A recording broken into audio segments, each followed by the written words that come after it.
हाय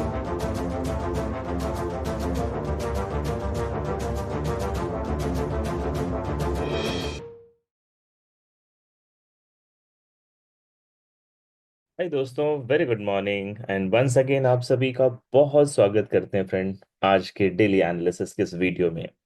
everyday friend हम आपके सामने कुछ इंपॉर्टेंट चीज लेकर आते हैं जिसमें हम जियो political political economical and technical चीजों को शेयर करते हैं फ्रेंड।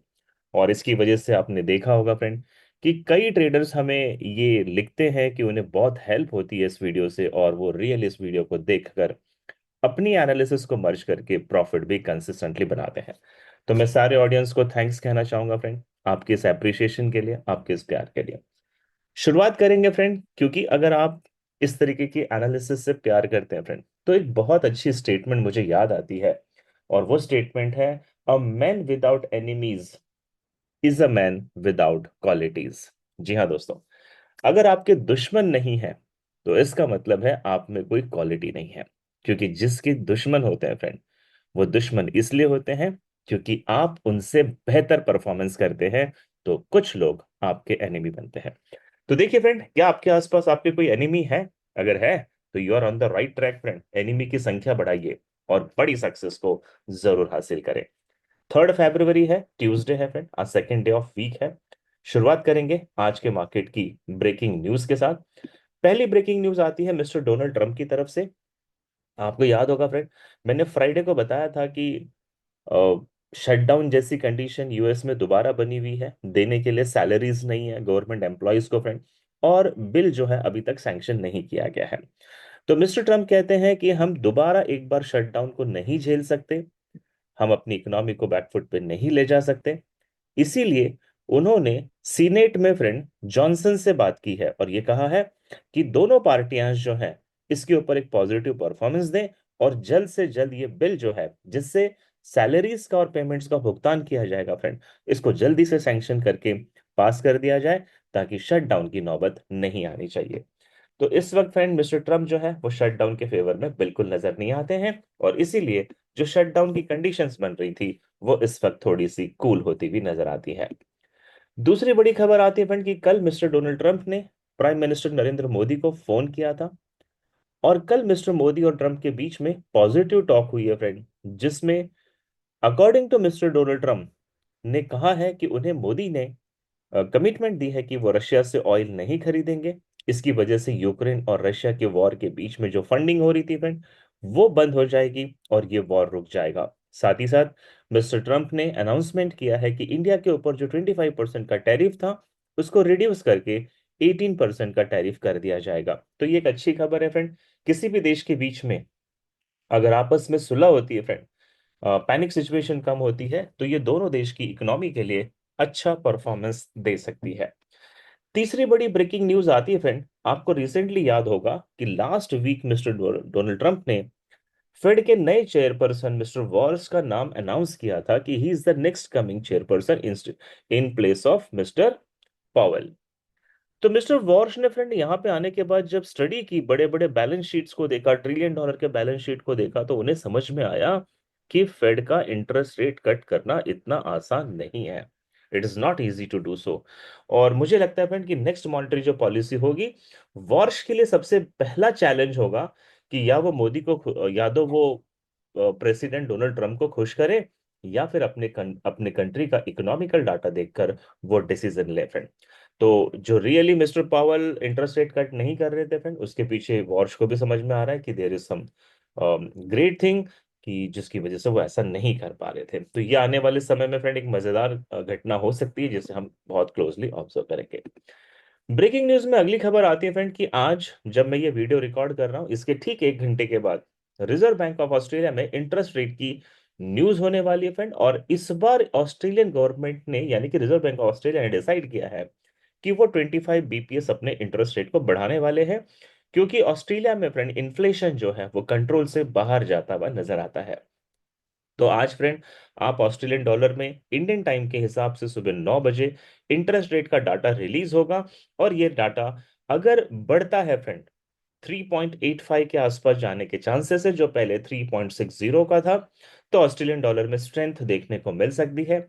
ऑस्ट्रेलियन डॉलर के साथ जितनी भी पॉजिटिव करेंसीज हैं, जैसे न्यूजीलैंड डॉलर है, ग्रेट ब्रिटेन पाउंड है, यूरोपियन यूरो है, ये सभी पॉजिटिव होते नजर आएंगे फ्रेंड। और इसका नेगेटिव इम्पैक्ट पड़ेगा यूनाइटेड स्टेट डॉलर पे, कैनेडियन डॉलर पे और स्विस फ्रैंक पे फ्रेंड। एक और ब्रेकिंग न्यूज मैं आपके बीच में जरूर लाना चाहूंगा फ्रेंड, जो है क्रूड ऑयल से रिलेटेड। क्रूड ऑयल के ट्रेडर, आपकी जानकारी के लिए बता दूं, पिछले हफ्ते क्रूड ऑयल ने बहुत अच्छा मोमेंटम बनाया था, क्योंकि यूएस और ईरान के बीच में वॉर सिचुएशन थी। सिमिलरली वेनेजुएला का जो ऑयल था फ्रेंड, इसके बारे में भी मैंने आपको बताया था। और ओपीईसी की मीटिंग में मार्च में क्या डिसीजन लिया गया है, इसके बारे में भी हमने पिछले वीडियो में डिस्कशन किया था। आपकी जानकारी के लिए बता दो, क्रूड ऑयल इस वक्त थोड़ा सा बेरिश ही रहेगा, स्लो डाउन ही रहेगा फ्रेंड। $61.75 पर बैरल के आसपास अभी इसका रेट है। और अभी ये रेट थोड़े से और गिरने के चांसेस है। इसका रीजन है फ्रेंड कि अमेरिका और इंडिया के बीच में जो ऑयल है उसको लेकर डील हो चुकी है फ्रेंड। वेनेजुएला का जो ऑयल है वो अमेरिका से इंडिया बाय करेगा, ऐसा मिस्टर ट्रम्प कहते हैं। तो ये वजह है फ्रेंड जिसकी वजह से ऑयल का सरप्लस बढ़ेगा। और दूसरा कि यूएस और ईरान के बीच में जो वॉर की सिचुएशन बनी थी, तो यहाँ पे नेगोशिएशन की बात मैंने आपको कल भी बताई थी और आज भी बता रहा हूँ कि ईरान जो है वो नेगोशिएशन करने के लिए यूएस से तैयार हो गया है। तो वॉर की जो सिचुएशन है फ्रेंड वो यहाँ पे टलती नजर आती है। तो जो पैनिक माहौल था वो थोड़ा सेटल हो रहा है, इसीलिए क्रूड ऑयल जो है वो अभी गिरता हुआ नजर आएगा। गोल्ड के ट्रेडर, आपके लिए बता दो फ्रेंड, गोल्ड भी अभी बहुत ज्यादा बुल रन लेने के चांसेस नहीं है। अगर आपने मेरा सैटरडे का गोल्ड का वीडियो देखा होगा फ्रेंड, तो मैंने उसमें कहा था कि गोल्ड एक बियरिश करेक्शन करेगा, लेकिन लॉन्ग टर्म अभी भी इसका बुलिश रहेगा। कल वेनसडे है फ्रेंड। कल कुछ न्यूज आएगी ADP non farm employment change की। उसके बाद थर्सडे को अनएम्प्लॉयमेंट क्लेम का डाटा है। फ्राइडे को फ्रेंड नॉन फार्म पेरोल का डाटा है। और ये सभी डाटा मैंने आपको उसी वीडियो में ट्रेडिंग इकोनॉमिक्स की वेबसाइट्स पे ले जाके दिखाया था कि यूएस के लिए नेगेटिव डाटा आने के पूरे पूरे चांसेस है। इसकी वजह से गोल्ड बुलिश रन तो जरूर करेगा, लेकिन हाँ, आज का जो माहौल रहेगा फ्रेंड, गोल्ड थोड़ा साइडवेज कम बुलिश अपने आप को मेंटेन कर सकता है। ये थी फ्रेंड मार्केट की कुछ बड़ी खबरें जिन पे हमें बहुत ध्यान रखना पड़ता है। अब आपको ले चलता हूँ सेकंड सेगमेंट, जो है इकोनॉमिक कैलेंडर। आज February 3 है फ्रेंड, ट्यूसडे है। जैसे मैंने आपको बताया, इंडियन टाइम के हिसाब से 9 AM में ऑस्ट्रेलियन डॉलर में कैश रेट का डाटा रिलीज होगा। 3.60 प्रीवियस डाटा था, 3.85 का फोरकास्ट किया गया है। एंड ट्रेडिंग इकोनॉमी से कहना है फ्रेंड कि you can see it here कि 3 फरवरी 2026 को 3.6 था, 3.85 का प्रोजेक्शन है। और 3.85 होने के पूरे चांसेस हैं, यानी कि ऑस्ट्रेलियन डॉलर में फ्रेंड इंटरेस्ट रेट को बढ़ाया जाएगा। सिमिलरली आज यूनाइटेड स्टेट डॉलर में यहाँ पे टेंटेटिव लिखा है फ्रेंड, यानी कि अभी इसका टाइम डिसाइडेड नहीं है। जॉल्ट्स जॉब ओपनिंग का डाटा भी रिलीज होगा। लास्ट मंथ का डाटा था 7.15 मिलियंस का फ्रेंड, अभी फोरकास्ट किया है 7.23 मिलियंस का। और अगर हम ट्रेडिंग इकोनॉमिक्स से पूछते हैं, तो जितना फोरकास्ट किया है उतना data according to trading economics नहीं आने वाला है। और ट्रेडिंग इकोनॉमिक्स का फोरकास्ट है कि ये सिर्फ 7 मिलियन आने के चांसेस हैं, जबकि फेड रिजर्व कहते हैं फ्रेंड कि 7.23 मिलियन आने के चांसेस हैं। तो अगर ये प्रोजेक्टेड स्कोर से कम आता है, तो ये यूनाइटेड स्टेट डॉलर के लिए नेगेटिव न्यूज होगी फ्रेंड। और इस वजह से डॉलर इंडेक्स में न्यूयॉर्क सेशन में आपको बियरिश मोमेंटम बनता मिलेगा। तो ये थी फ्रेंड मार्केट की कुछ इकोनॉमिकल एक्टिविटीज। शुरुआत करेंगे फ्रेंड डॉलर इंडेक्स के साथ। According to my view friend, आज डॉलर इंडेक्स थोड़ा सा स्लो डाउन रहेगा, चांसेस है स्लो डाउन होने के। इसके रीजंस भी मैं आपको बता दूं फ्रेंड। जैसे आप लास्ट टू फ्राइडे और सैटरडे को आप देख रहे हो कि डॉलर इंडेक्स ने अच्छा करेक्शन लिया है और ये 97.60 के लेवल तक पहुंच चुका था। इस वक्त आरएसआई जो है फ्रेंड ओवरबॉट जोन में है, आरएसआई बेरिश डाइवर्जेंस बना रहा है। सिमिलरली करेक्शन की जरूरत है फ्रेंड। तो अगर ये डाइवर्जेंस रियल होगा, तो डॉलर इंडेक्स इस कंफर्मेशन लाइन जो मैंने यहाँ पे ड्रॉ की है इसे ब्रेक करेगा।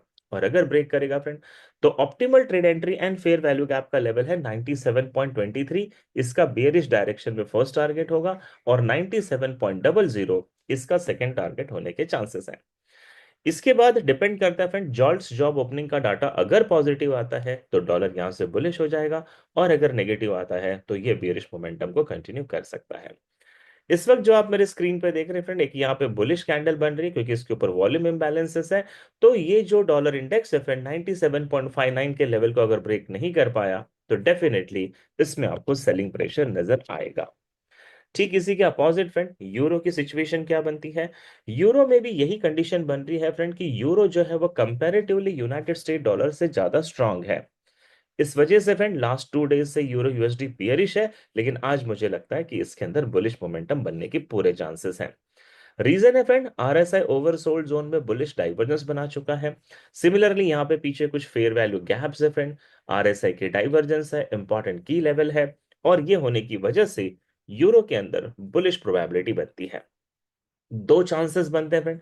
यहाँ पे देखिए मैंने कंफर्मेशन लाइन ड्रॉ की है, अगर ये लाइन पहले ब्रेकआउट हो जाती है तो यूरो यहाँ से बुलिश हो सकता है। और अगर ये लाइन ब्रेकआउट नहीं होती है फ्रेंड, तो बेस्ट बाइंग की जो अपॉर्चुनिटी यूरो यूएसडी में हमें मिलेगी, वो मिलेगी फेयर वैल्यू गैप का लेवल है 1.1776 से लेकर सपोर्ट का लेवल है 1.1760 फ्रेंड।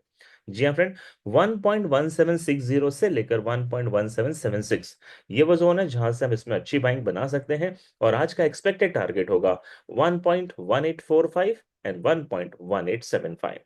जॉर्ज जॉब ओपनिंग का डाटा अगर नेगेटिव आता है तो यूरो इससे भी ऊपर कंटिन्यू करेगा फ्रेंड, बट पॉजिटिव आता है तो 1.1875 का जो जोन है यहां से फिर इसमें नेगेटिव जाने के चांसेस बन सकते हैं।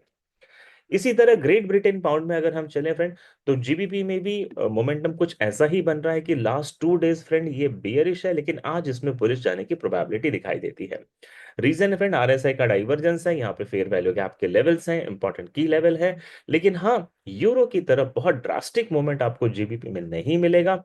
तो मेरा ये मानना है फ्रेंड कि जीबीपी में अगर आज हमें कोई फ्रेश एंट्री लेनी है तो हम ले सकते हैं 1.3662 से लेकर 1.3623 के बीच में।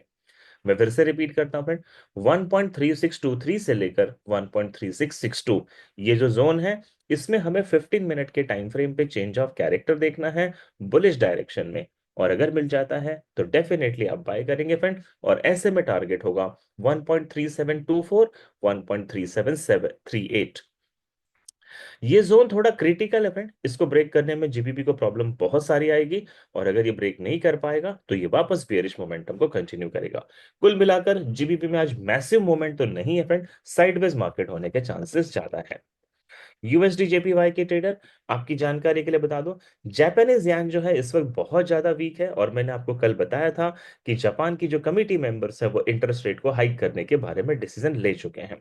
लेकिन आज जापानीज यान वीक है फ्रेंड, और कंपेरेटिवली जापानीज यान अदर जितनी भी करेंसीज हैं वो सारी स्ट्रांग है, लेकिन डॉलर नहीं है।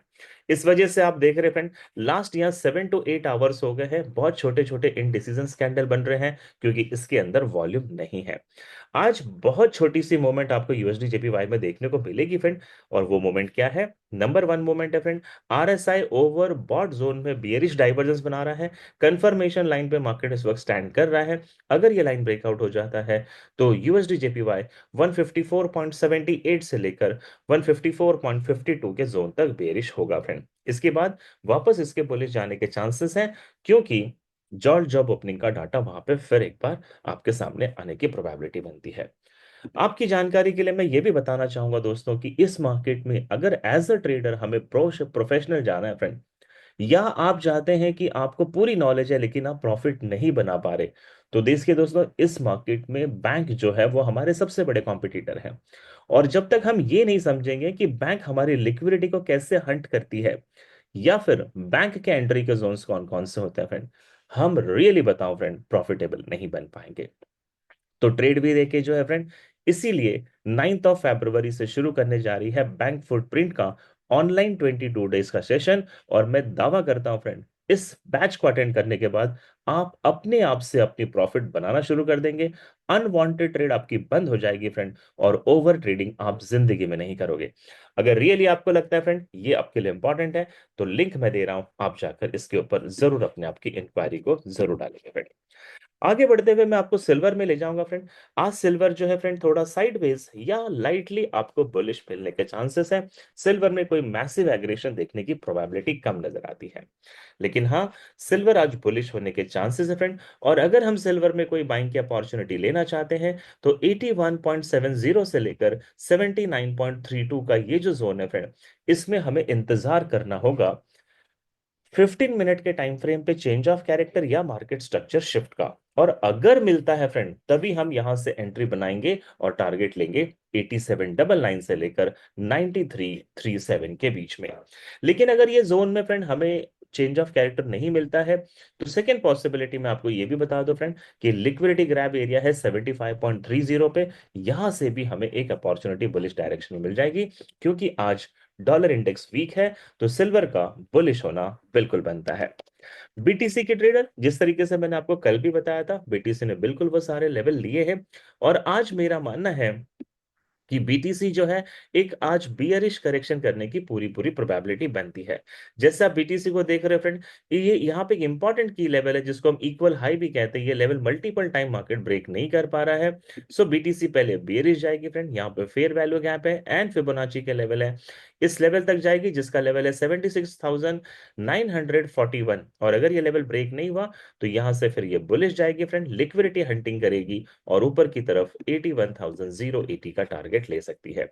यानी कुल मिलाकर मैं आपसे ये कहना चाहूंगा फ्रेंड, बीटीसी में अगर हमें कोई फ्रेश एंट्री बनानी है तो 76,941 से लेकर 75,960 के बीच में हम इसमें बुलिश एंट्री बना सकते हैं, और टारगेट ले सकते हैं 78,693, 79,347 और 80,990 का फ्रेंड। जी हाँ फ्रेंड, बीटीसी एक बियरिश करेक्शन करने के बाद आपको बुलिश मोमेंटम बनाती मिल जाएगी। यूएस ऑयल के ट्रेडर, जैसा मैंने आपको रीजन बता दिया कि यूएस और ईरान के बीच में टेंशन कम हो चुकी है, बात हो रही है दोनों कंट्रीज के बीच में नेगोशिएशंस की फ्रेंड, इस वजह से यूएस ऑयल जो है आज भी अपने बेरिश मोमेंटम को कंटिन्यू करेगा। अगर आप यूएस ऑयल में कोई फ्रेश एंट्री लेना चाहते हैं फ्रेंड, तो 61.41 का जो लेवल है, ये अगर बेरिश कैंडल इसके नीचे क्लोज कर जाती है, बॉडी अगर क्लोज करती है फ्रेंड, तो थोड़ा सा करेक्शन लेने के बाद हम इसमें सेल में बैठ सकते हैं। सेलिंग का बेटर जोन है फ्रेंड 61.75 से लेकर 62.31 के बीच में, और एक्सपेक्टेड टारगेट के लेवल है फ्रेंड आज 60.48 से लेकर 60.12 के बीच में फ्रेंड। जी हाँ, यूएस ऑयल आज भी आपको बेरिश जाती नजर आएगी। Now let's move to gold friend. Gold की तरफ आगे बढ़ते हुए मैं आपको बता दूंगा फ्रेंड कि गोल्ड जो है आज आपको बियरिश करेक्शन करने के बाद बुलिश मोमेंटम बनाता हुआ दिखाई देगा। गोल्ड में अगर हम कोई अपॉर्चुनिटी लेना चाहते हैं फ्रेंड, तो फिबोनाची का लेवल है 61.8% का 4727 से लेकर ऑप्टिमल ट्रेड एंट्री है 4675 के बीच में।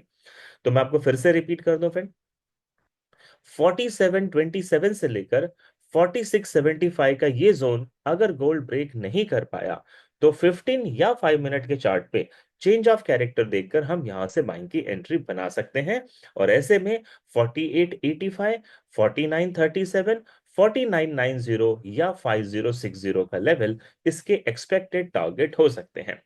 एक पॉसिबिलिटी ये भी कहती है फ्रेंड्स कि यहाँ पे हाई प्रोबेबिलिटी के order block and fair value gap है, जिस वजह से यहाँ से बाइंग की जो एंट्री है वो बहुत ज्यादा स्ट्रांग मानी जाती है। लेकिन मैं फिर भी 20% के चांसेस लेके चलता हूँ फ्रेंड कि अगर मुझे 4727 से लेकर 4675 के बीच में चेंज ऑफ कैरेक्टर नहीं मिलता है, तो फिर यहाँ का जो लिक्विडिटी ग्रैब एरिया है 4600 से भी मुझे बाइंग की एंट्री मिल सकती है। यानी कि आपका जो रिस्क वैल्यू होगा फ्रेंड, वो 4600 के नीचे बनना चाहिए। तो ये थी फ्रेंड आज पूरे मार्केट की एक्टिविटीज। उम्मीद करता हूं आपको ये वीडियो पसंद आया होगा, और ये वीडियो आपकी ट्रेडिंग के लिए हेल्पफुल डिसीजन लेने में आपको जरूर मदद करेगा।